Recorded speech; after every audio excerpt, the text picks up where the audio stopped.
be in need. That is their mindset. That is what is put in them head. If you go to the bank and withdraw $10 million and you see him out the street and say, "Why go on my boss? Why, you know, say nothing now go on for me." Why? It's them programming Lex. That's what them program. Uncle Chuck, you know, remember some live against some of them, you know. Yes, and that is why as a party, them weaponize success. Them weaponize success. Them telling them support. That's why all of them cuss Andrew and they say, they come and tell every day, say, man can't get rich off a 2 taxi. Man can't get rich off a 2 taxi. Yes, Shabba, they are not progressive. They are not progressive. They don't believe in that. I remember a couple years ago when the debate about Andrew declaration was hot. A man for him scenario was simply this. How me if you give 2 mango and when we come back you have 3. Where you get the other one from? That was the man evidence, you know. Yeah, me give you 2 mango when me come back a 3 mango me see you win. No must thief the other one. But so if you leave me with 2 mango, me not improve on it. Yo, I know what was hurt when you and Chopper jump off of the program. That's what they were, you know. Boy, the man them that thief and so on. Hard working, what about hard working black Jamaican entrepreneurs, you know, who was building this country, you know. The government use bad policy and mash up the people. You know, the man them the calling and them and ballad, so the man them was thief and all them thing there. And that's why the bank failed. And the man then can't explain why insurance company all mutual life for 120, 50 years. You see them see? You see the type of... You see the part of the discussion where... Chuck, before you advance, then if you come back, you shouldn't come back and say 3 mango. You should have a mango tree, a mango juice a sell and still have mango. And still have mango, yes. Yeah. But them not believe in that. Them believe that when we give you 2 mango, when we come back, we must find you with 2 mango or less. Yeah, man. But the problem is this. The problem with them argument, Mickey, is simply this. Them say, according to them, the banks was giving out loans without any collaterals. And that was the problem. No collaterals and people just lend money. But if the banks were giving out loans without collaterals, then how did the people them lose them house and them property? This is the argument that makes sense. Yeah, they don't ask you that question. Logic, they don't use logic. There's no logic. They don't use logic, not them reasoning. You see what Mickey saying? I was listening the CM live, you know, after you left, you know. You understand? And that is what they were saying, you know. The banks were giving out loans to their friends without collateral. You understand? And I was saying in the comment, then what did FINSA claim? All of those properties, where did they come from if the banks were giving out loans without collateral? The part when them say Siaga wicked, Siaga used to use the NIR to prop up the dollar. Chuck, you remember? Chuck, you remember when Perry is crosses say the directors of the banks were also giving loans to themselves or taking loans.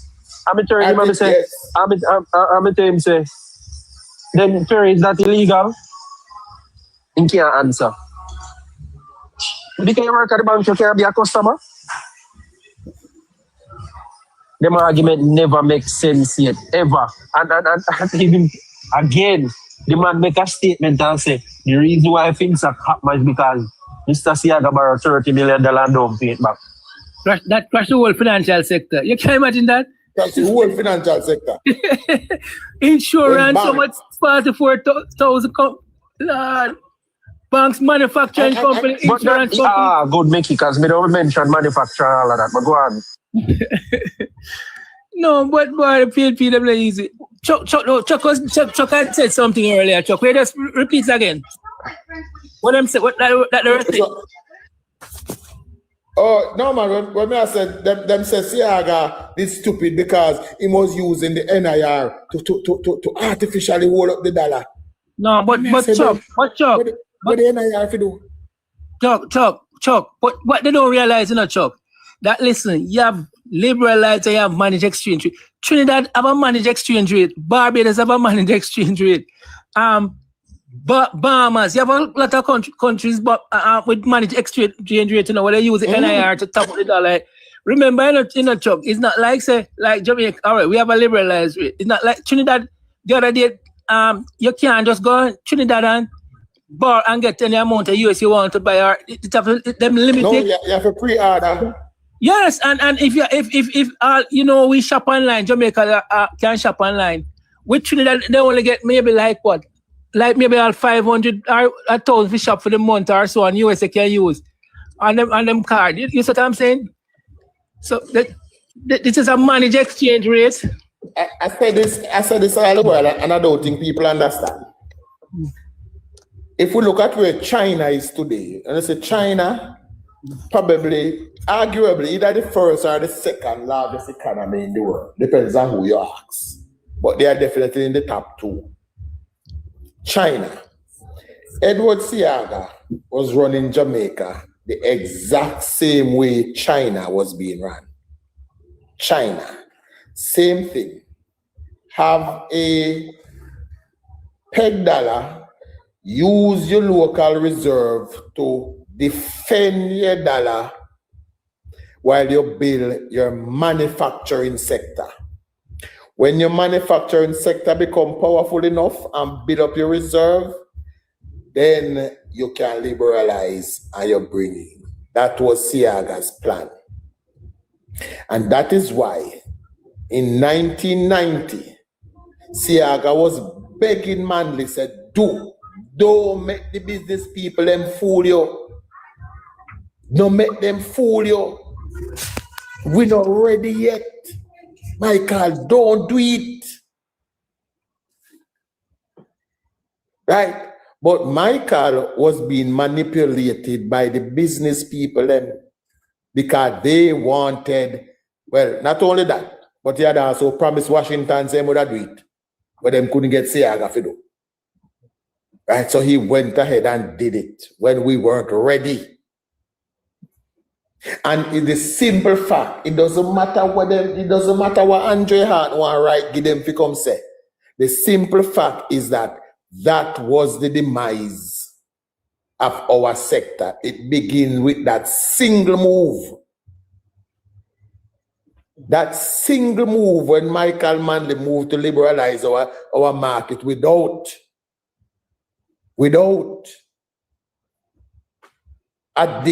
sufficient foreign exchange reserve to defend what will be a rush on the dollar. To make matters worse, as Omalo would say, when PJ signed us into the WTO, that our farmers, our local manufacturers was now competing with the farmers in Louisiana and the big state them. Because them could have shipped for them stuff and we can't say no anymore. It is a well-known fact that the decisions that the PMP made during the 90s that put us in this mess where we are get out and now. We couldn't pay our bill, we couldn't fix the country because all our money did go to debt. Nigel told us that debt payment and public sector salaries would have eaten up the entire government revenue for the month. Mm-hmm. Think of what that means. When the government collect the tax, all them can do is pay public sector work, what them couldn't do sometime, or pay the debt. After that, them can't fix a road. Them can't buy nothing for the hospital. And now, for all of that period, you no want to tell me, say, Andrew mash it up. Or a Labour Party mash it up. I sit nowhere and tell nobody that Labour Party perfect. But I take the Labour Party over the PMP any day. Any day. Wait, Percy nicely. Percy. I just realized that there was a person nicely up here, but it looked like he already ate. And I fella him back. And fella me, sir. All right, I think person might just come on. All right, person, if you want to say something, come back. Sorry. Person, if you want to say something, you come back. Right? But I take them over the PNP every day because their track record and the Livingston. Their track record of managing this country's affair is far better. And at every step, every turn, they have always been proven to put the country first. PNP can't say the same. And they will never be able to say the same. Because them history tell a different story. And Mark Golding is a part of that history. Whether or not you admit it, he is a part of the history. He is admitted to saying that he was the financial engineer of the 90s. He was the financial engineer. His words, not mine. He led the destruction. On record, you can't change it. Yeah, I mean, Change it.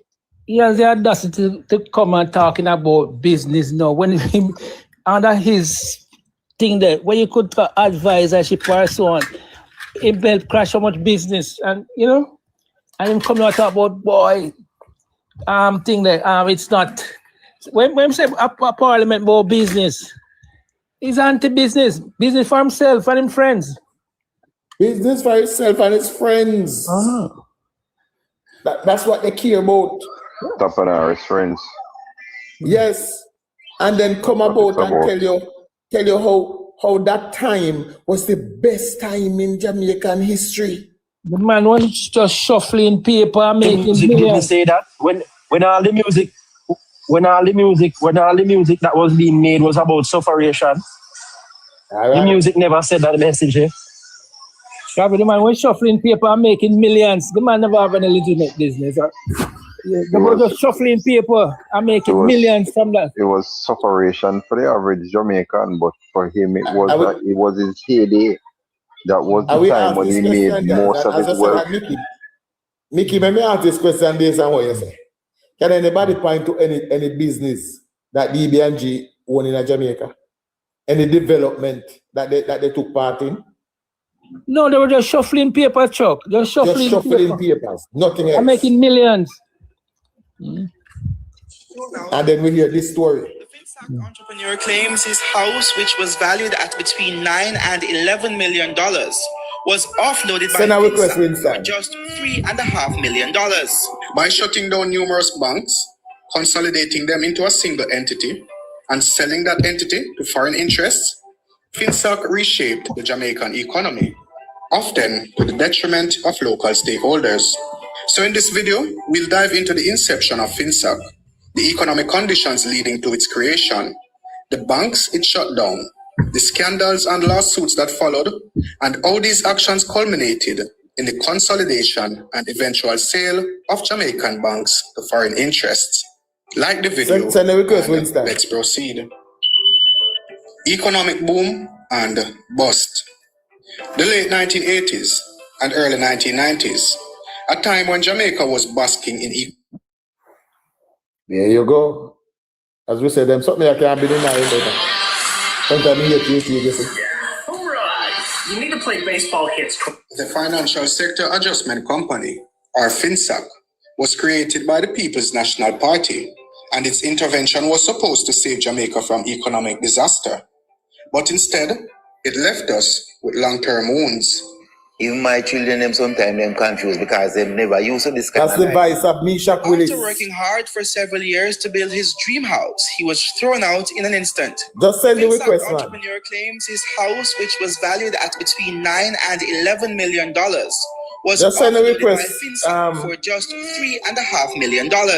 By shutting down the request button, consolidating them into a single entity, and selling that entity to foreign interests, FinSac reshaped the Jamaican economy, often to the detriment of local stakeholders. So in this video, we'll dive into the inception of FinSac, the economic conditions leading to its creation, the banks it shut down, the scandals and lawsuits that followed, and how these actions culminated in the consolidation and eventual sale of Jamaican banks to foreign interests. Like the video, and let's proceed. Economic boom and bust. The late 1980s and early 1990s, a time when Jamaica was basking in economic glory.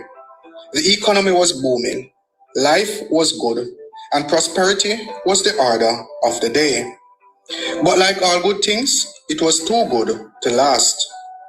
By the early 1990s, Jamaica was hit by high interest rates, rampant inflation, and a classic case of economic mismanagement. The Bank of Jamaica's reserves were as dry as a desert, and the once glorious banking environment was teetering on the brink. Between 1991 and 1995, inflation averaged over 40% annually, and interest rates soared above 42%. Now, talk about a recipe for a disaster. The creation of FinSAC. Now enter FinSAC, or a knight in shining armor, or so we would have thought. Established in 1997 under the watchful eye of the People's National Party, or PNP, FinSAC was supposed to be the era that would save us from financial doom. Their mandate? Stabilize the financial sector that was collapsing faster than a house of cards. But instead of saving the day, FinSAC's interventions left Jamaica with long-term scars that still haunt us today. Mr. Poyser is a real estate developer who says he borrowed $9 million to help fund the housing development. But like other entrepreneurs bitten by the FinSAC bug, he saw his debt ballooning out of control. Now, let's take a look at the first wave of closures.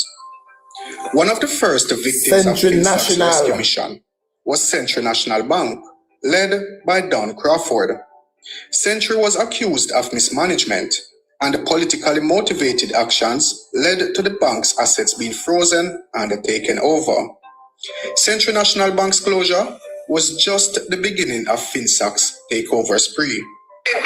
Yes, I've indicated, well, firstly, FinSAC is indeed the big black bear that we have never seen before. They're like the great white shark, and it's hungry.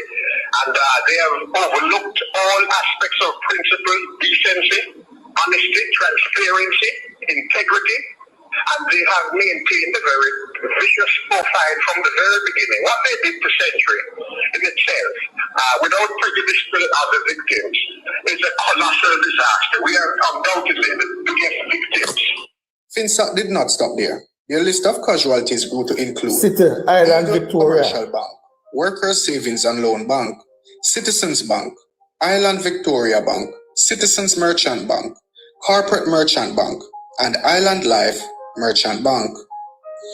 These banks, already on life support due to severe liquidity problems and deposit runs, were put out of their misery by FinSAC's intervention.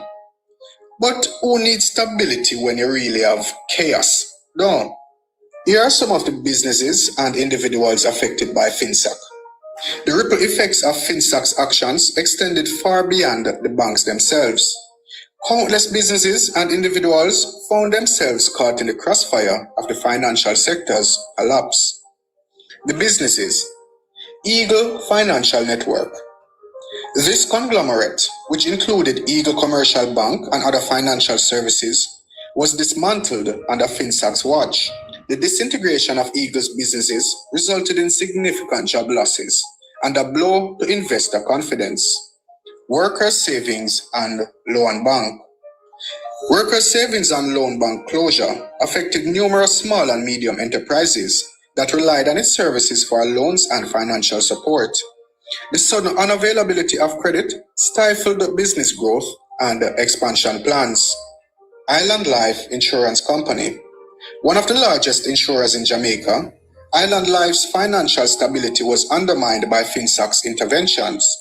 The company struggled to honor policies and faced a loss of trust among policyholders. Individuals affected by FinSAC's action. Don Crawford. The founder of Century National Bank, Crawford, faced allegations of mismanagement and saw his life's work dismantled. He was left to battle legal accusations and attempt to clear his name amidst a storm of controversy. Carl Wright. the head of Eagle Financial Network, witnessed the disintegration of his company's financial empire. He faced not only the loss of his business, but also reputational damage and legal challenges. Also, ordinary Jamaicans were affected. The broader Jamaican public, including depositors, employees, and small business owners, suffered immensely. Many saw their savings wiped out, their jobs lost, and their businesses falter due to the financial instability caused by FinSac's actions, lawsuits, and scandals. And let's not forget the drama. Don Crawford and other bank owners weren't going down without a fight. They alleged conspiracy, unfair treatment, and politically motivated actions. Lawsuits flew left and right, painting a picture of a financial sector mired in scandal and mismanagement. However, we can't have a financial crisis without a little bit of courtroom drama, though. Consolidation into Union Bank. In a move that was supposed to bring stability, FinSac merged the assets of the failing banks into Union Bank of Jamaica in 2000.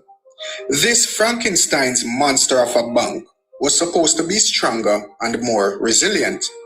But, as you guessed, it wasn't. The consolidation process was a mess, and the confidence in the banking sector continued to plummet. Uber Eats is delivering more deals, so you can watch more basketball.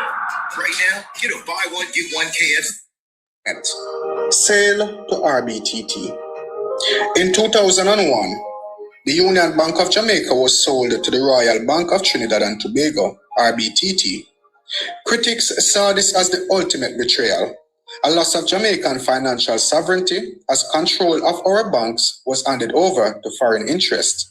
Because nothing screams economic independence like selling your banks to another country. Impact on the economy. The aftermath of FinSac's actions was a far-reaching economic disaster. Job losses, reduced access to credit, and a massive loss of confidence in the financial system were just the tip of the iceberg.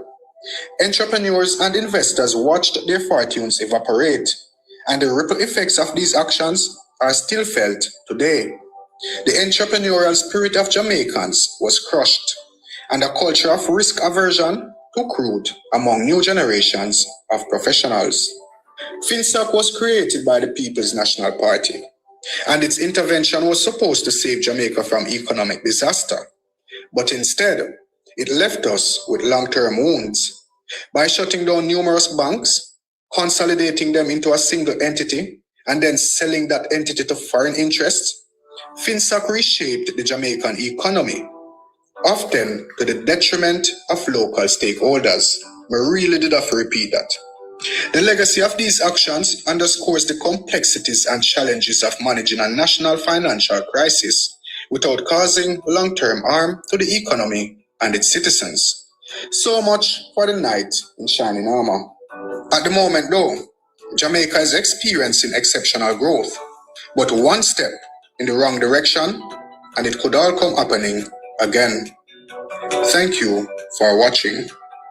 And if you don't like the video, you know if you like it. It can happen again if we trust these people. On the contrary, Let me reach back. I will listen.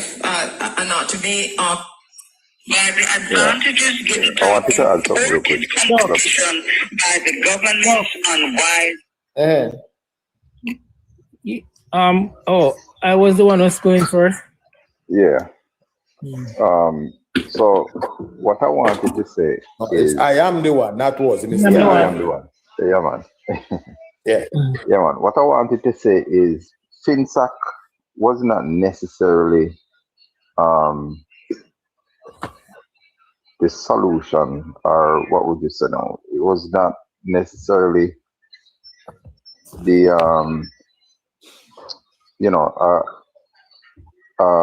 the problem. It's not. It is the problem, because FinSac was in my opinion, FinSac was always a part of the plan. So the plan was to increase the interest rates in order to drive out a lot of these banks that were in Jamaica. Because remember, Jamaica had a lot of banks at the time. And by driving up the interest rates, many of these banks would not be able to continue doing business. And then FinSAC now would have been the tool that the PNP would have used to capture all the assets that these banks held.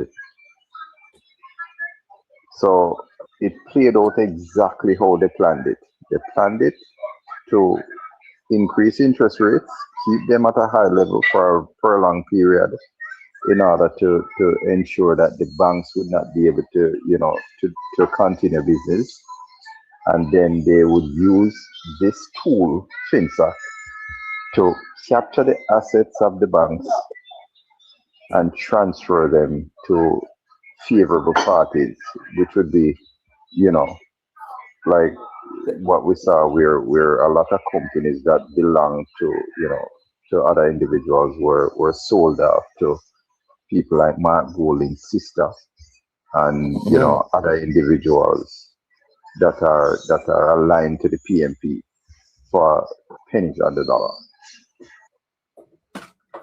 I'm the one. I just think. Talk. Can I make a point? I'm the one. I just think that what happened. What that means, I just think that Omar, here you have some socialists trying to use capitalists, but they just didn't know what they were doing. So when Manley liberalized the dollar and the money supply gets high and so on, you have a lot of Jamaican dollars chasing few US dollars, and they say, okay, let's use our interest rate now. So this will help people now will stop spending money. They would more put it in bank because they're going to get a lot of interest on their money and so on, and take the pressure off the dollar.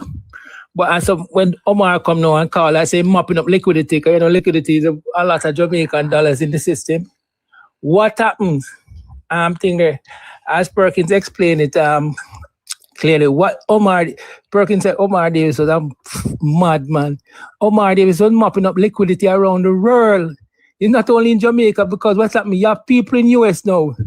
And when a man in US smart businessman, people who know about financial businesses, and they realize that, listen, them can get 40-50% on their money in Jamaica.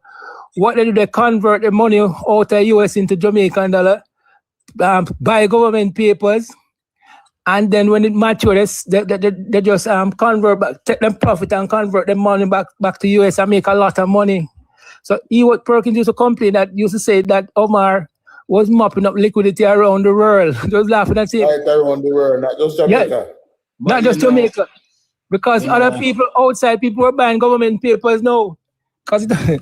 So it couldn't work. And what that meant, it wasn't working. So Omar keep it going for long. I believe the most destructive decision Omar made was by encouraging the business people that was left to buy government papers rather than invest in factories and them thing there. You know, Mickey, as we hear reflecting on the dreaded 90s, I have come to the conclusion long time ago from the various articles that I have read over the years that FinSAC was deliberate. There were certain people in the economy that was target to basically... The notion, Winston, in the PMP circle was that all of the bank owners was labor right. Yes. And let me tell you something. Maybe in the 90s, we never knew of the name to call it as it is. But you know what we're reflecting? In the 90s, early 2000s, the Jamaica economy was running like a Ponzi scheme. It was a Ponzi scheme. And it was just only waiting for the crash to come. Because every Ponzi scheme right across the world always come to a crash. And 2007, when Bruce Golden won election, leading up to 2008 when you have the financial meltdown across the world. The bubble burst.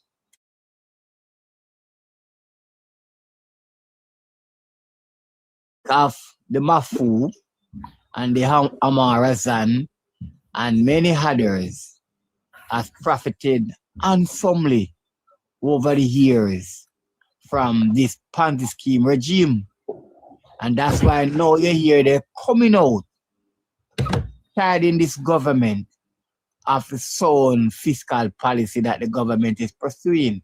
Because all they want is for the 90s to come back. That is what they want. They want a system where the finance minister can call on a hero circle and give the directive to print any amount of billions of dollars and let it go into the economy. And then they raise up interest rate claims and them and mop up back liquidity.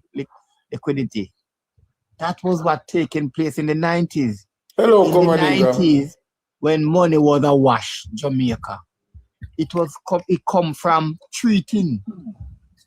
Jamaica was running a Ponzi scheme, and also the economy was flooded with drugs money. There was no law order. Jamaica graduated from selling weed to start going at the white lady, right? And the whole entire country broke out in an anarchy. Even before 9/11, before America tightened up on the money control, you could have there New York or Miami and selling the amount of drugs and send the money come to Jamaica. And that was what usually prop up the Jamaican economy. 9/11 start the clampdown of those free drugs money spreading right across the world. Right when America started to put in legislation. Winston, I have to disagree with you upon a part. The economy that the PMP inherited in 1989 was an economy that was growing because Edward Seaga was building a manufacturing sector. We had manufacturing right across the country. Factories here, factories there, steel, plastic, glass. We had the strongest manufacturing sector in the entire Caribbean. Yeah, I agree with you, Chuck. I agree with you, and I know that to be true. You see what Edward Seaga was doing was implementing what Michael Manley only dreamt about. Michael Manley dreamt about self-reliance. Edward Seaga was putting in the infrastructure to make sure that Jamaica had self-reliance. You know, Chuck. In the 80s, one of the driving force of the Jamaican economy was coming out of the free zone, where hundreds of thousands of Jamaicans was employed in the garment sector. At this time, the garment sector was one of the leading industry in the world in that time. Leading industry. Yes, it may be a lower income job, but it's one of the leading industry in the world. And remember that people was doing that low income job and keep them family. Yes, I remember that the PMP attacked the garment industry in their campaigning. Yeah, and when time they win the election, 89, they set out to destroy the garment sector. And that's from there the slide start to take place. Chuck, remember, it's like now them campaign against the BPOs. Yes. Chuck. Yeah, remember, in the late 80s, we had a trade surplus with CARICOM, you know. But, you know, I tell you something, Chuck. In the late 80s, one application is one application I wrote, and just get a job. See, because listen, and that time, every month or every week, somebody will come to me and say, "Come, job there, so job is here, job is here." Then you have people that you work with. You see them this week, you see them next week. Them gone in insurance, them gone in a different banking, them gone in a different job. So in the late 80s, in the late 1980s, coming into the 90s, the economy, yeah man, the economy took off and it was going well. It was going well. Yeah. Backed by the strong manufacturing sector. Man, look here, man have all 2 jobs and so on. My friend have 2 jobs, but you know, that is where it was the anti-business policy of the PNP. They don't like business. They don't like business. Them don't like capital. It was that. Right. So Winston, me no believe say our economy was built on any drugs money coming back. No, I am not saying that there were drugs money coming back in the country. Yes, there was. No, I'm not saying that the economy of the 80s built on it. What I'm saying is that in the 90s, when the place was awash with money, right? Remember, you know, it is in the 90s, you know, you started to have these breakout of drugs, you know, left, right, and center all over Jamaica, you know. You remember one time when Matt's used car dealer come about, they couldn't brought in enough cars in the Portland market. You remember that? And all of that was propped up by drugs money. You remember when the boat run ashore up in the East Portland there, and drugs was in Portland like a sand up and seashore. Ingram, you can go somewhere else and read where Andre Hard go no for read. Me know better. Yeah, brother Ingram, whatever Andre Hard gave for read, go talk about what happened before FinSac. Go read it somewhere else. Right, but Ingram stay. I go play. Why you listen to? No. Why you listen to this lady? Every time it is the foreigners who get the edge or the advantage over local producers and local manufacturers who are.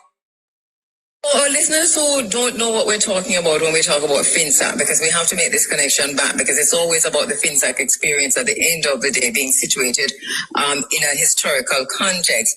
The Observer writes about it to this effect that the financial shock, which began in 1991 in Jamaica, ballooned unchecked over the next 5 years until it exploded. Ingram, when she said it began 1991. With a catastrophic bang in 1996, the explosion left shrapnel scattered over the financial landscape, which still impacted on the economy so many years later.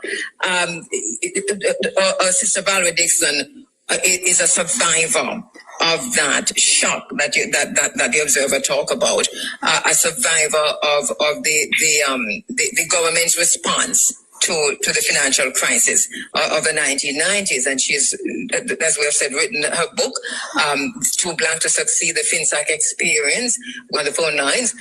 Lady President of the UNIA Kingston chapter, educator, author, entrepreneur, and grandmother. My sister Valerie Dixon, she.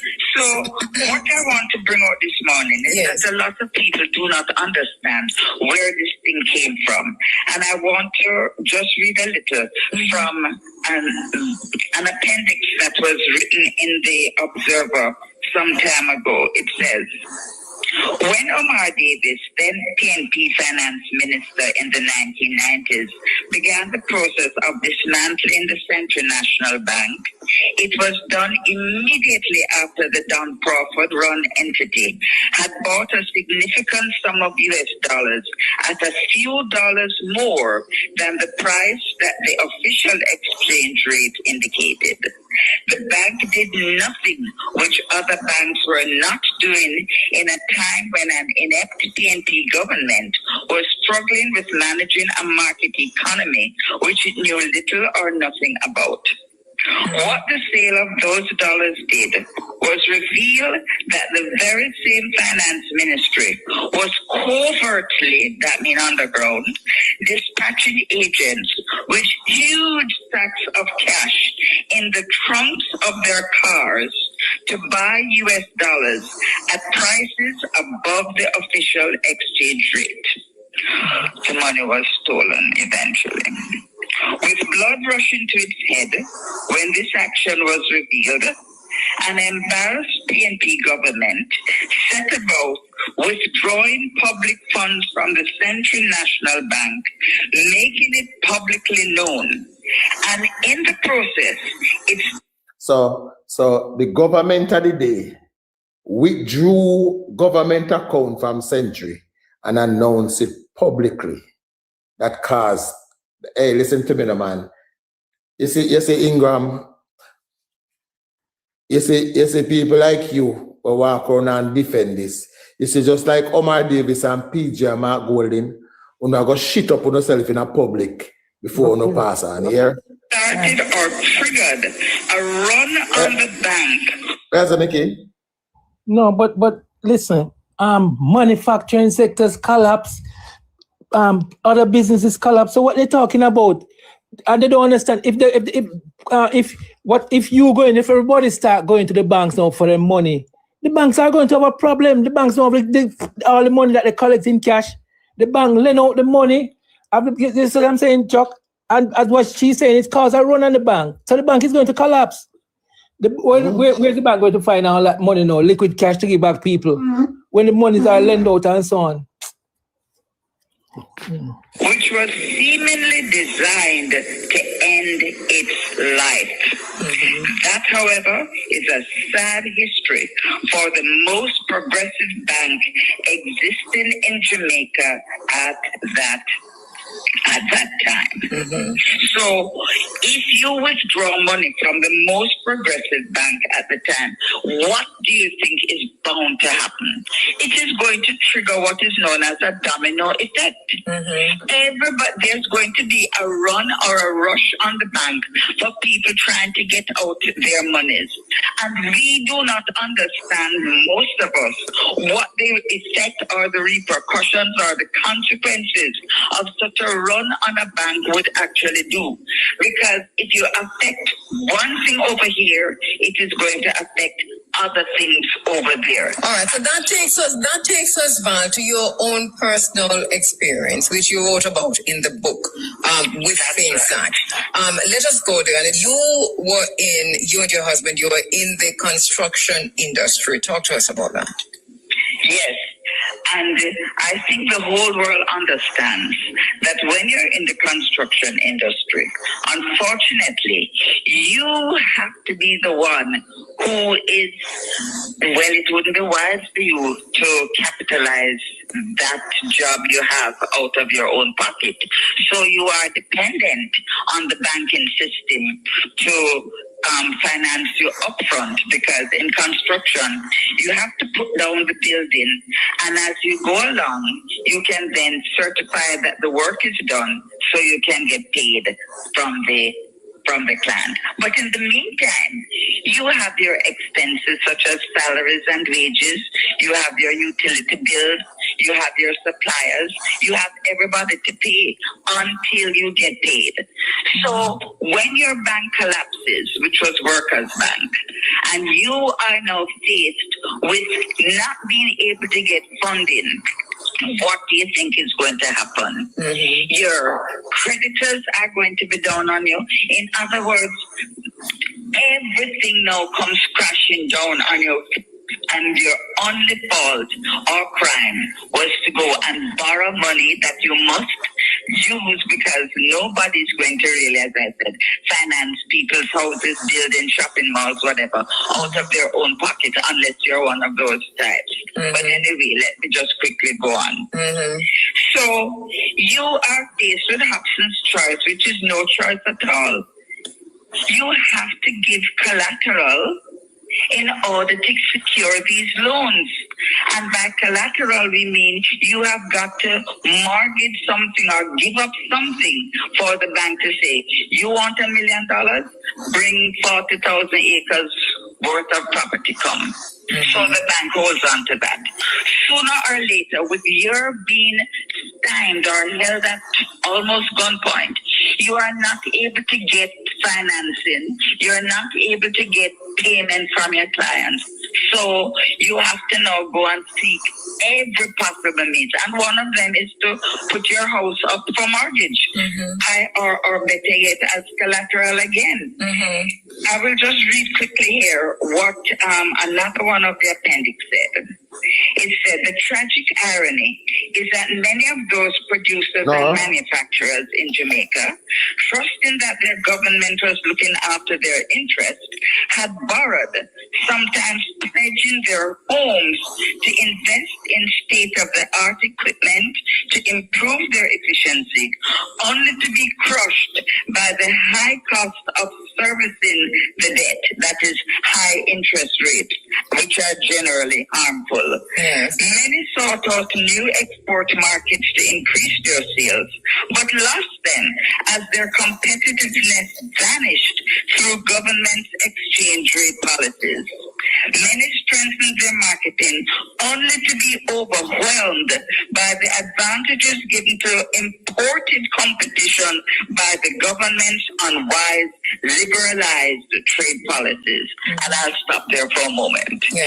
Every time it is the foreigners who get the edge or the advantage over local producers and local manufacturers who are the homegrown variety. In the FinSac debacle, we were in business for over 20 years. Another company was in business for over 50 years. Another company founded by our national hero, George Gordon, was over 100 years old. And again, we ask the question. The government contented itself to believe that companies which had been conducting business successfully for decades were suddenly struck en masse with ineptitude, stupidity, and amnesia as to how to properly run a business. Explain to us, Val, what did the government do exactly? Because we only talk about the FinSac debacle. What exactly are we talking about? Okay. You went to your bed last night and interest rate, let's say for argument's sake, is at 30%. And I want to not pay careful attention to this part where she about to say. I want to not pay very careful attention to it. Because this is the part where kill the cup. This is the part where people like Ingram not like to hear. Listen to us. You wake up this morning and you see a headline in the newspaper that says government to increase interest rate to 64%. Please tell me which business would be able to fill that gap between paying interest rate at 30% and suddenly jump with no notice to paying interest rate at 60 and probably more. Overdraft interest rate went up overnight to 120%. And the impact of that action on businesses was what you are describing. That is exactly what I'm describing. So how is it that these people who are running business for over all these decades suddenly overnight become bad debtors? Do you see the point I'm making there? Yes, as a matter of fact, we were villainized. Yes. We were hounded down like common criminals. And we had to watch our businesses go up in smoke. While foreign investors came in, they got tax breaks, they got tax holidays, and we were what? Flung aside and discarded as rubbish. We were called bad debtors. As a matter of fact, for those who have a copy of the book, you'll see that the appendix F, anatomy of the. And for those who want to know, the name of the book is Too Black to Succeed, Surviving FinSac. FinSac debtor. So that is 2 books I've recommended for you to read tonight.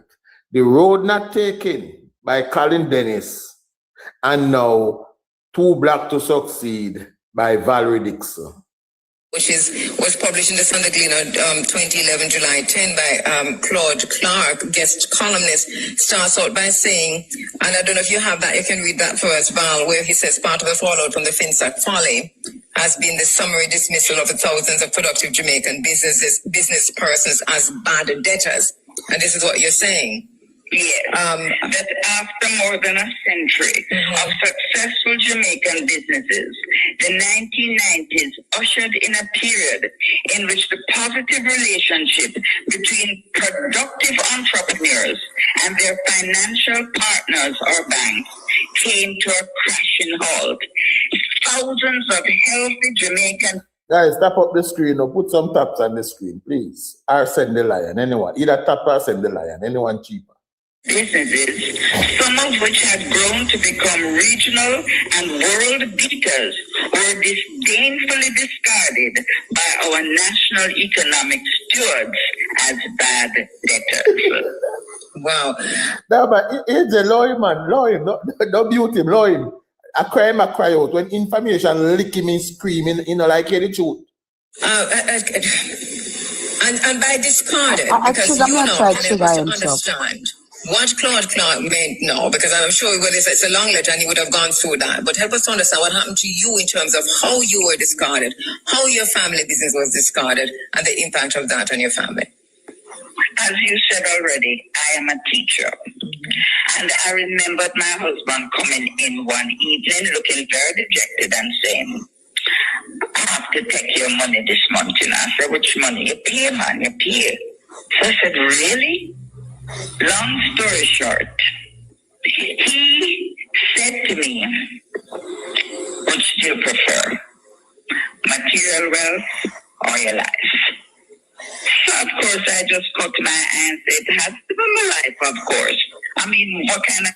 Can you imagine a man going home and saying that to his wife? Can you imagine a man going home to say that to his wife? Chuck, there's something there that I want to highlight. There's something there I want to highlight. You would have heard Andrea Williams-Green mention that Claude Clark said that the Jamaican business person was discarded, right? And if you pull it back, you will hear. Not many people hear that and they pass through the one ears and they go through the next. You know, mean nothing to them. I'd like to bring to everyone's attention that Claude Clark was a PMP member of Parliament, that he was a victim of FinSac who was crying out in this conversation. You know, but he was in fact the Minister of Industry at the time. Travis, that Claude Clark put out a very profound article concerning the meltdown of the financial sector in the 90s. That's what she was quoting from. That's what she was just quoting from. And he's also a victim of FinSac. And that is one of the reasons why the title of the article evade me right now. The title of the article evade me, but yes. One of them would she mentioned the name of it, Travis. She mentioned the title of the article, man. Continue. Question that. He said good. So what does good mean? He's going to take the title of our house and go and see if he can seek some money, because the job that he's doing for the government is not paying as the contract said it should. In other words, if the government owed him $10, they would pay him 10 cents or sometimes 5 cents, just for argument's sake. Now, you cannot say the government forfeited on the contract because they're paying something. What he should have done at that stage was to end the job right then and there. But this is Jamaica. And the man has spent decades building his business, and now to be blacklisted by a bad-minded set of people who don't want to see you prosper and do well, he would never get work again in this country. Because they would say and tell the public that he breached the contract by ending the job before time And that is why they can't trust them again with any more contracts. Blacklisted, done with you. How would the man continue? I mean, this is his life you're talking about. Yeah. So people who beat them chest and say, who, me? Give me title, carry it all wherever? No, sir. They fail to understand what it means to be in a contract. Yet when the government did breach our contract, it was hell and powder house to prove to people that we were not inept, that we were not stupid, that we were not forgetful, that we were literally destroyed overnight because of the high interest rates that we could not meet, no matter how many titles did in a shed pan underneath the bed. And to put this in a wider context, we're speaking and you've written about your own particular experience, but one of the things that you keep going back to in the book is that your experience was not unique to you. You're talking about 44,000 Jamaican businesses. 44,000 Jamaicans, they have a book to write as well. Because when you see who got our assets, and I want to bring this point out quickly, we as the so-called bad debtors offer the government of the day to buy back our assets at 25 cents in the dollar. This is US.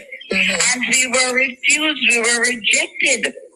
And yet they brought in a white Texan man to set up what I call a usury company and sold him our assets at 5 cents in the dollar. So, you see, people, you see, information, I will always say, is the PMP's worst enemy. The PMP's worst enemy. Now, I've always said this, when me tell people some of them things, I don't think I lie, me I tell you what them don't know, I said, yes, they came together as a group and they offered to buy back their assets, say, give us a chance, let us start back. The PMP refused. We offered 25 cents on the dollar. They refused 25 cents and then sell it to somebody for 5 cents on the dollar. So it wasn't about collecting debt. It was about redistributing the people and assets. It was about the largest transfer of wealth from the poor to the rich since the abolition of slavery. It wasn't about any debt. It was a willful act to destroy the Jamaican business community. Under Manley's regime, Manley tell them, say, 5 flights a day. If you don't like when me I don't leave. Percival Patterson lock the door and destroy them. He never give them the chance to leave. Chuck, I believe that through that period of the 80s and the 70s, the 60s coming down, Jamaica was punching above its weight. We were on the path to become a developed nation. And sometimes, may I tell you the honest truth, Chuck, I usually be an ardent reader, the Gleaner and the Observer in my formative years. I usually read Mutty. I usually read the other one there. A lot of them, Ian Boyd and all of them, the whole works. Barbara Gludan, yeah, man, John Maxwell. Dan Robert usually write some brilliant article. Carl Stone. Yes. All them, yes. And so therefore, Jamaica, you see, me tell you something, Mr. Chuck, seriously, and I want Ingram, if he's still here listening, in there, thick skull, that if the Jamaica Labour Party was in power, I never try, I've ever mismanaged the Jamaican economy like what the PNP does in the 90s. The Jamaica Labour Party would be right off for done. It would have become obsolete. It would have wiped out of the memory of the Jamaican people. But the problem is that you have some people that hold some high seat in this country were apology for the People's National Party. Them use them power off them pen, right? And try to swear the blame away from the government and want to put it elsewhere. And like there was no other way out. You understand? And that is what happened. That is what happened. And yes, I am not going to sit here this evening and act naive like some people that benefit. Some of those elites. You see Winston. Mark Nation, boy, long time I don't see you, my boss. Mark Nation, my boss. Long time I don't see you. Winston, the problem I know, you see the problem when you talk about benefiting of Winston. If my uncle died and left me a car, I benefit from his death. Yes. But if I murder him to get the car, that is the difference. Yes. The PMP murder the people them for them business. Yes.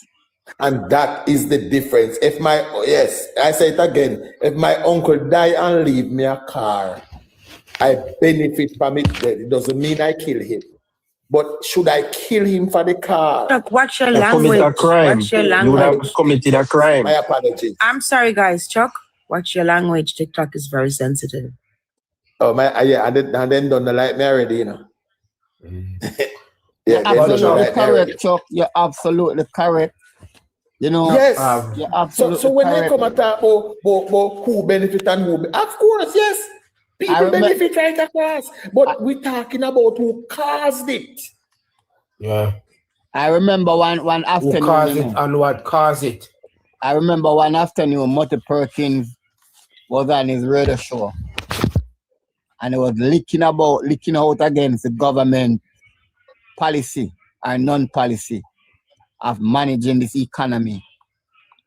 His favorite statement that the center cannot hold the bucket, but I'm going to drop out. And after the show, Mutty Perkins leaving from that famous Power 106 radio. He was attacked by a PMP operative in the parking lot, right? Physically attacked because they never want him to speak out about what the government was doing. So you really have so many people in this country that was willing to usher up and make apology on the behalf of the PMP. And I just wanted to say this in closing, that the People's National Party make him go and request, Philippe, is the enemy of Jamaica. And they are the one that make this country today that the 20-fold higher than what it is today. People's National Party. And then you wonder, but you understand, not even wonder. Now you understand why you have. No. Chuck, I'm about to leave, so bless up, guys. See you later. And a mistake, Ingram make and send a request. Ingram, you have a mistake, I touch your button. You're making, you're not touch your button. Set your hand good. Your finger, you're making a mistake. Chuck. Yeah, before you go forward, I say, maybe Ingram want a little. Let me just give Ingram a short piece. Ingram, you see this lady that is speaking. They borrowed $10 million. Ingram repaid $52 million. House repossessed and sold for $20 million, and they still owe Jamaica Redevelopment Foundation Inc. $85 million. A 40-year to probably 60 years moratorium on the FinSAC report. But why is there no call, no serious?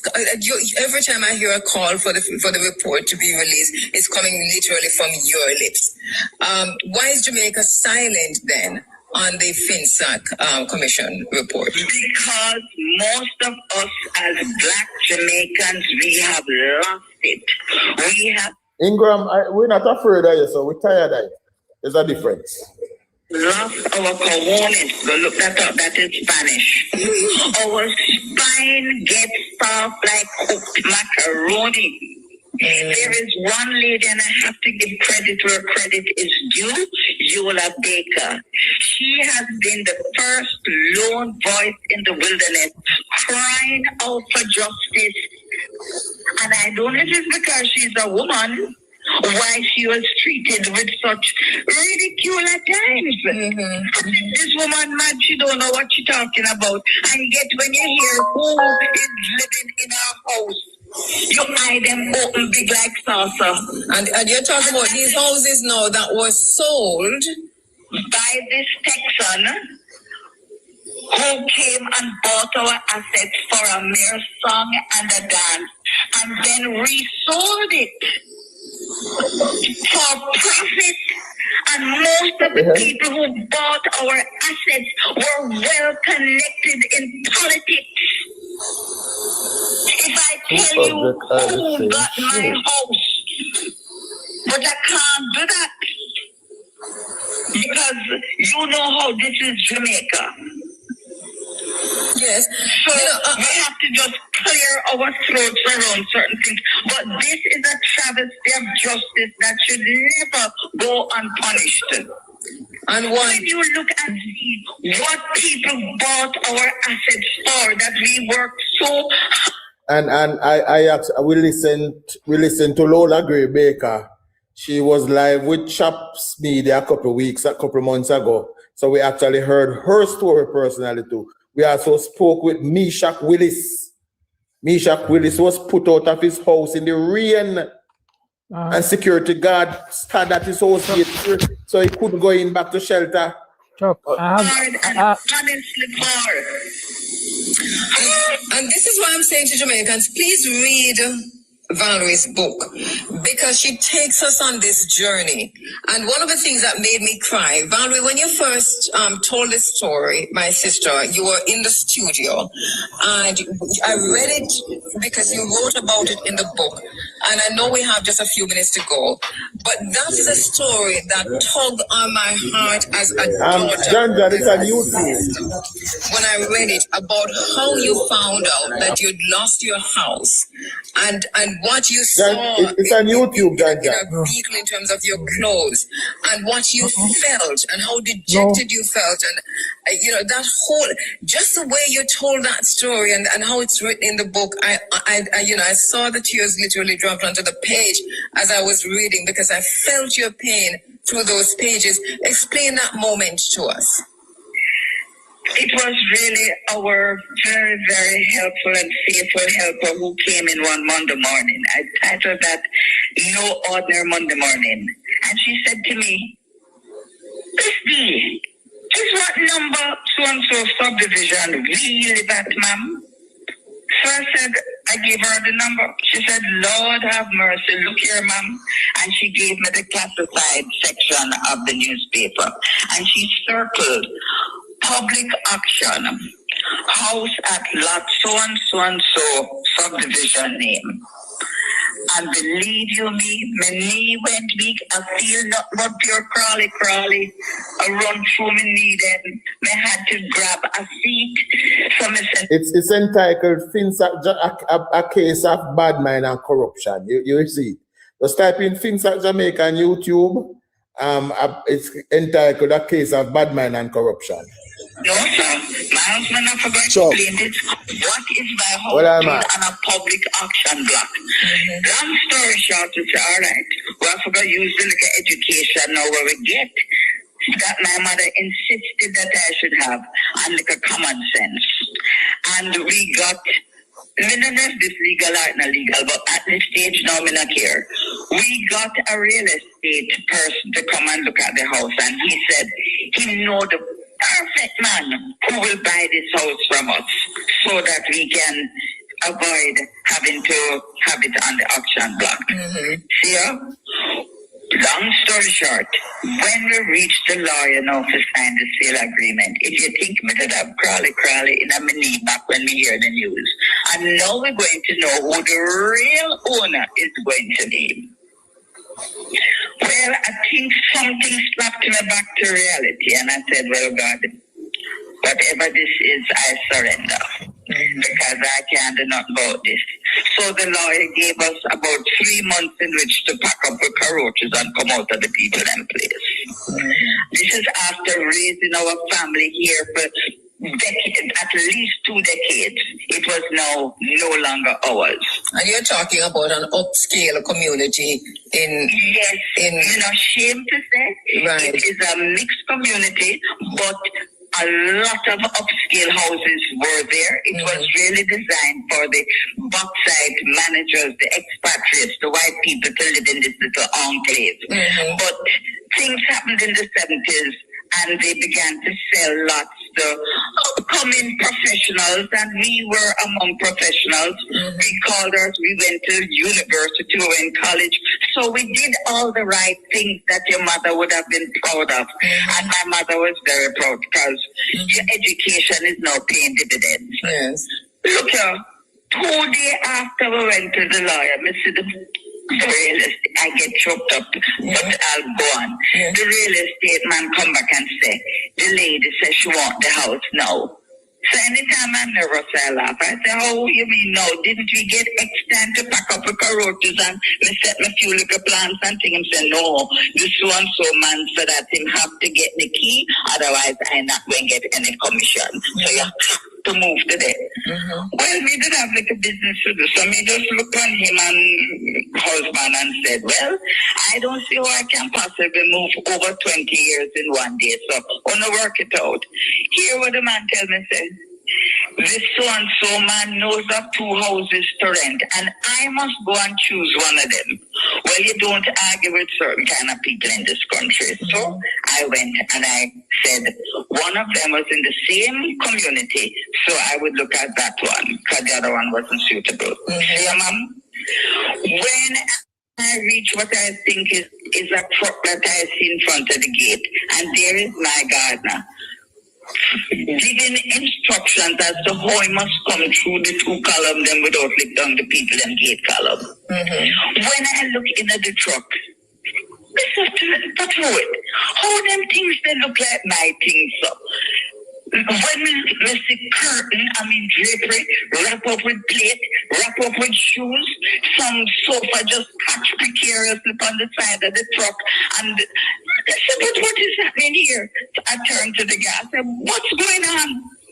Him don't look at me alone. Him said, the man said, we have to move, ma'am. I said, but I don't even look inside of this house. I pass there every day. This house lock up how much years now?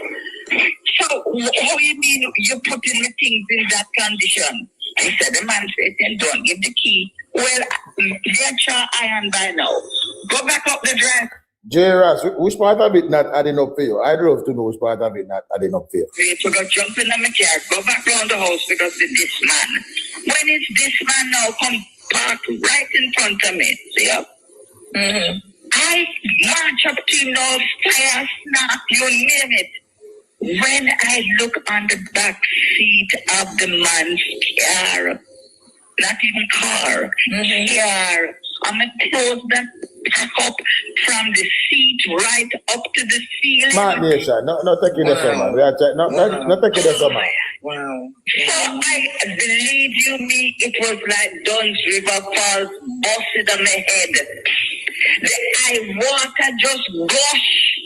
Here the man look at me and say, you can stand about your holler. Me have to get my commission today, and him say today 3 times. The man. Paul. Yeah. Me? You do something wrong? No. They say you want to do something right there, and I give you the chance. No, I say your friend Dino, like Ingram, was on a program, right, on a live. I want to admonishing the people who are talking about 40,000 people lose their business. And I tell someone I was telling them, name 10,000 and lie them I tell. So when they say Ingram was in the back, what was in the For You page or something like that, listening. Is it when we think about them man here, the man there's some evil man there. Ingram and Dino and all them man, there's some evil man who don't care about Jamaica, you know.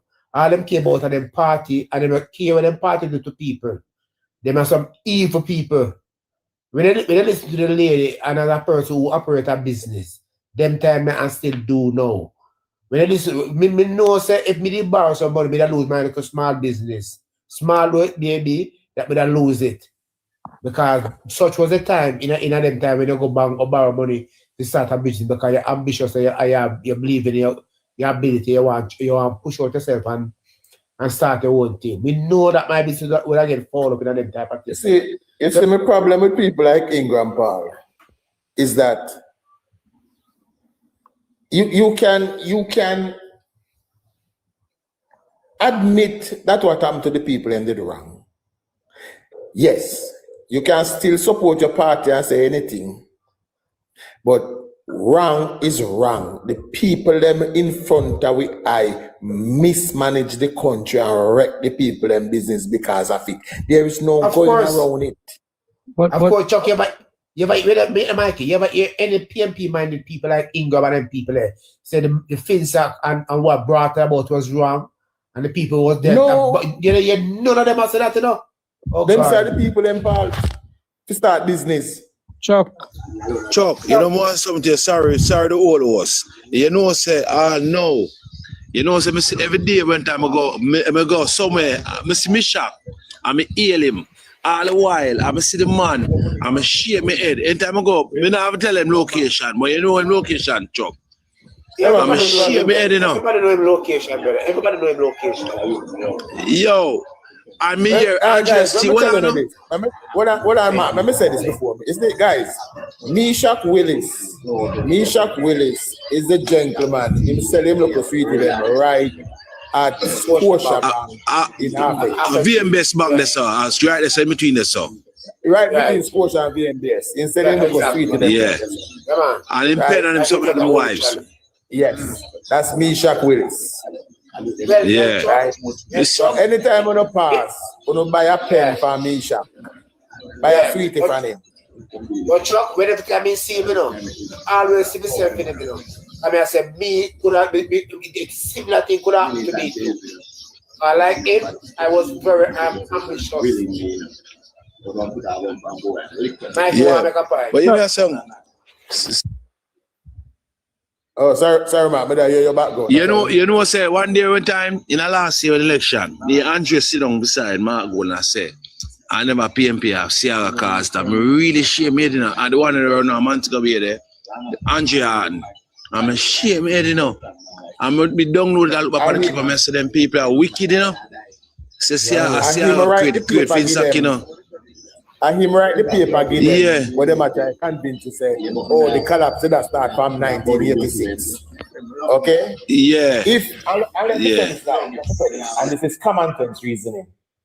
If the economy was bad in 1986, remember what happened to Jamaica September 12, 1988? One of the most devastating hurricane. But Winston, you know, say, Liver Party in power. What I'm at, if our economy was bad, what happened to Jamaica? Get background kind of nice. How would we have recovered from Hurricane Gilbert if our economy was bad? As them are trying writing up. That's what I'm telling you, it's a common sense thinking. If you just think about what them tell you, it just don't make sense. If our economy was weak, if our banking sector was weak, as them say, we would never have recovered from Hurricane Gilbert. Chuck, look here, Chuck. You see what they're trying to catch us is bad economy don't grow at 8%. Chuck. Look here, they're just trying to catch at some little straw. What all right, you see, let me tell you what happened, Chuck. The banks, you see, the banks had a lot of money and thing and so on.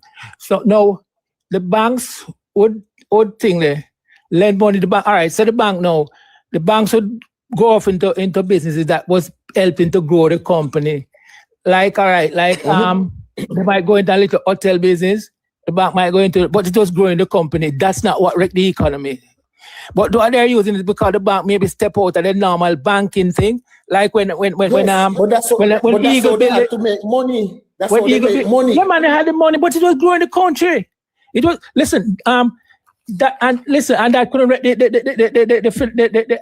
manufacturing and so on. This is what I can't read. I'm not going to read the whole article because it's kind of a long. This is what Danny Williams said. Danny Williams said, what is the salient lesson from this period when LOG, a company that was properly run by Williams accounts, had to be bailed out by government funds? He said, government must run. This is what he said. Government must run a country properly. He shot back. The fact of the matter is that the meltdown of the 1990s was not the fault of the financial sector. He insists. This is what I'm reading what Danny Williams said. No. He said the meltdown was entirely the results of the circumstances in the economy. It was not possible for a financial organization to be subject to that kind of situation where interest rates were up 80, 90, up to 100%. He said the whole bad management of the economy led to the meltdown and depreciation in assets. The only thing you can do in a case like that is get more capital to salvage the company, recapitalize it and make it solvent. But listen to this.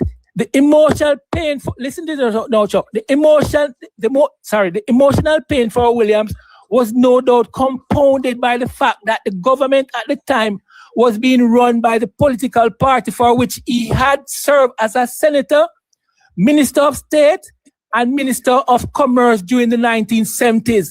When he took leave from LOJ, admittedly to help then Prime Minister Michael Manley bridge a gap of misunderstanding with the local private sector.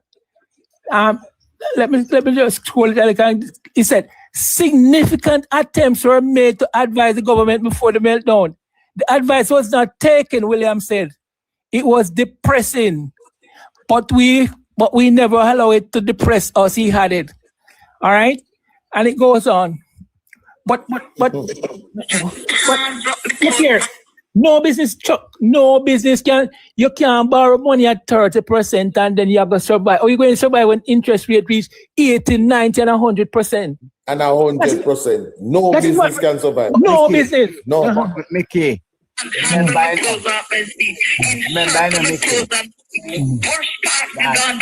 let me continue. I soon break again. I soon break it again.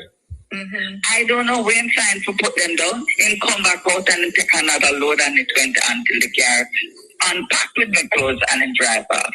Wow. Oh, God. Yeah. You know, and that is just part of the experience. And that was just part of what happened. Yes. Us whose only crime was to create employment for Jamaicans. Because when my husband was at the top of his game, of course, you know, you're going to have the bad-minded people and who's the boy, the Dixon, and this, that, and that.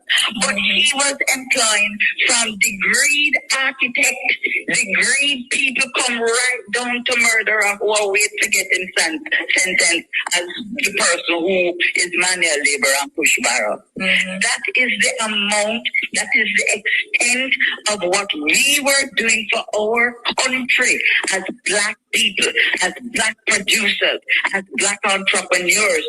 And this is the experience that Mythic Nigeria had to go through because of government and politics. You know, when I say go get that house, I'm telling you. Don't get a warm but again. Yeah, if you leave it there. You're still a lot in the book, and we don't want to talk about all of the books. We need to the book and we also need to read the book. We need you to make the calls and write the letters and ask the questions to the public people. What happened to the report? When the report run a lot on key if you found it in the world, that's the people that we need to ask. First, the whole host of people who are being protected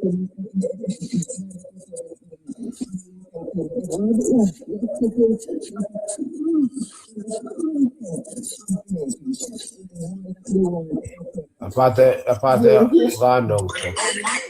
You're not hearing Kish? No, the part while they start at Well, not hearing me. No, me not, but while they start at home, remember those studies Chuck in the meantime while they resolve that. One of the problems I have with a lot of people, you see, and I find that this is true of people who per PMP, is that there's an ingrained bad mindedness where them develop over time because of them belief and them ideological leaning. They believe somehow that people who work hard, who make sacrifice, are some capitalists that exploit people. And if you listen to the tone and manner of them argument, that is exactly where they're up to. Right? While them stay one side and cream off people money and cream off people things and go one side with them friend. At the very base of their mind, they believe that people who work hard must have what them have. See? How can you see black people and do their business? And you set up a scheme or you devise a scheme where you mash up the business and you just go one side and say, no, leave that alone. But Paul, yes, Winston. Remember, Paul. Remember, say the People National Party of the 90s were the very same people them who were anti-capitalism, brother. And yeah, of course. They were anti-capitalism. So when you give these people power, what you believe they're gonna do? They're gonna break the back of the capitalists, and that's what they does. And it looked to me, Winston, that they were sharpening them teeth in the 80s, waiting to get all of power. They went up. Remember, brother, Michael Manley did this in the 70s, you know. And have the audacity to say to the Jamaican people that there are 5 flights to Miami, jump on one. Winston, Chuck, this former cabinet minister in the PJ Patterson administration of the 1990s, Carl Blythe, as said, the then government committed grave errors when it imposes high interest rate as a means to rescue the economy from the implication of the financial meltdown. The medical doctor who had served as Minister of Water and Housing on Thursday took the stance at the FinSAC inquiry at the Jamaica Pegasus. The former minister has been critical in his comment regarding the reasons for the 1990 collapse of the financial sector, saying his government should be blamed. The former Central Westmoreland MP opened his testimony by saying that he had a front row seat as a cabinet minister and also a debtor. Dr. Blythe argued that the government maintained high interest rate policy for too long, and this had turned out to be a grave mistake.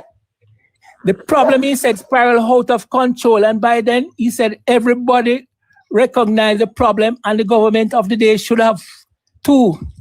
He said the monetary tool that were used by the then Patterson administration were best suited for shorter periods, but debtors found themselves caught up by the tsunami of high interest rate policy It was maintained for too long a period. So the situation that was created was that the entrepreneurs who had established business plans to include interest rate between 18 and 20% now found themselves being forced to repay a loan at an interest rate of above 60% in most cases. Blythe told the commission that borrowers found themselves in deep trouble and financial doom had set in because the high interest rate could not have been sustained at levels beyond 60%. But I think, Mikey, as I listened to that, and I remember those arguments from Carl Blythe, which also is a victim of FinSAC.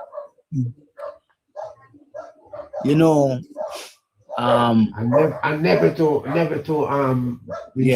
what I'm saying is this. The writing was on the wall from early.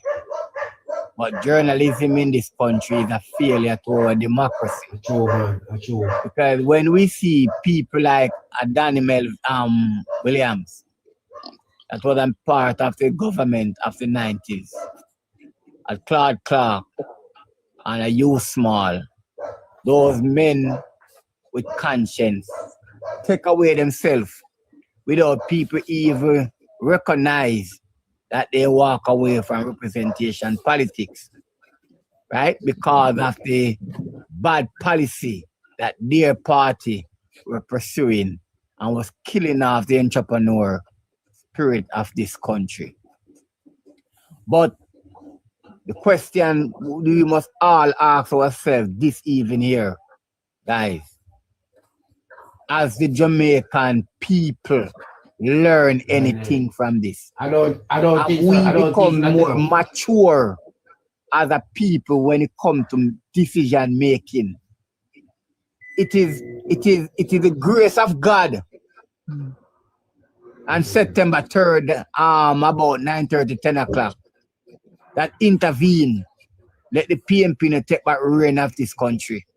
True, man. True. You hear me? Because all the ratoon PMP who was so disappointed over the years of the failure of the People's National Party of delivering the promise to them, went to the poll on September 3rd and voted for the PMP to take back the reign of government. Yeah. If the Jamaica Labour Party, they have any such record as the PMP in government, the Jamaica Labour Party will wipe out and erase on the memory of Jamaican people. But the more ill the PMP done to this country, better than people rewarded. loyal to it more. Yeah, man. So the question we must ask ourselves, what is it that we want? For the first time since our independence, I will say the first time. Because Buster do it, Fiaga do it, and now Andrew come and do it. Where we are trying to build a nation, build a country. And right now, the Prime Minister is the most hated person in Jamaica. Because what? He's trying to build a nation, build a country, build institution. You see, Winston, before you come in, Chuck, before you take over the program back,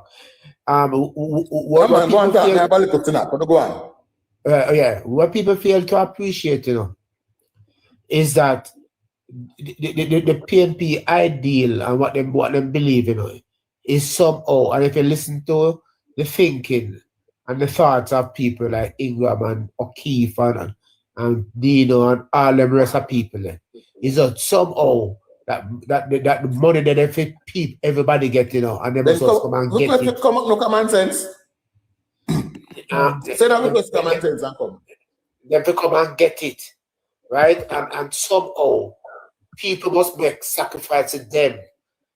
See, and that explains why you have so much youth to walk up and down, And that is why I explain you have so much people in that fire that cost Jamaica, As a Jamaica, they come back to Jamaica, Because a lot of people has been burned in the 90s. A lot of people were hurt in the 90s and then feed it to them core. And that's why a lot of people don't decide to come back. Because a lot of people was affected in a very serious way in the 90s by the policy of the PMP. Right? And an attempt was made to get out the JLP in the last election, but God prevailed over Jamaica. And that's why we are here where we are, that we can tell the story. But if we should tell the real story, is that the black entrepreneur that started in